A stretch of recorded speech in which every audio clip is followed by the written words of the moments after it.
Сәлем достар. Мен мынандай Инстаграмға осы ноутбуктан сурет қоям деген, сөйтсем бұда қойылмайды екен.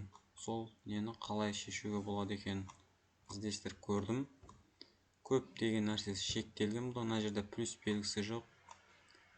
Оның шешімін былай табуға болады екен. Ол үшін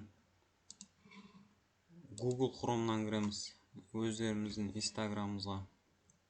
Сөйтіп, сол жағын басқан кезде мына жерде посмотреть код деген тұр. Соны басамыз. Осындай не шығады. Сол кезде мынаны басамыз. Бұл бізде нені страницаны мобильный версия. Сол кезде обновить етеміз қайттан.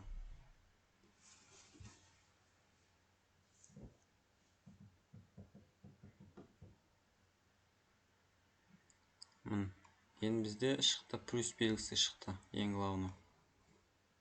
Соны плюс белгісін басып,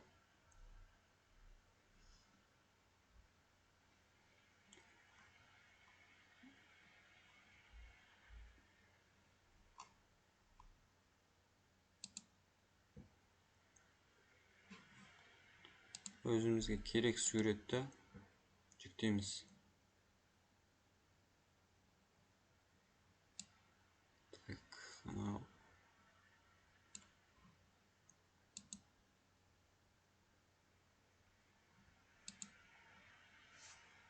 Мына жерге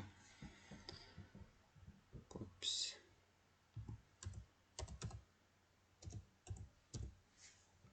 Photoshop басайын. Выполняет.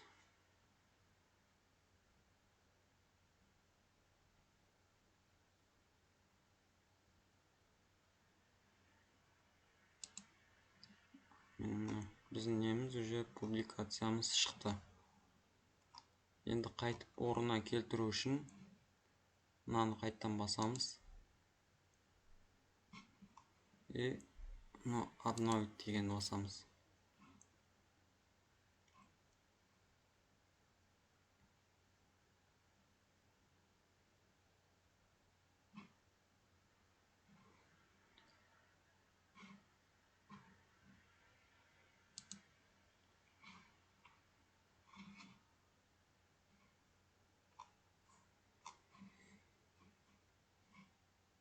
Так, болып біздің страницамыз өзіміздің қалпымызға келді.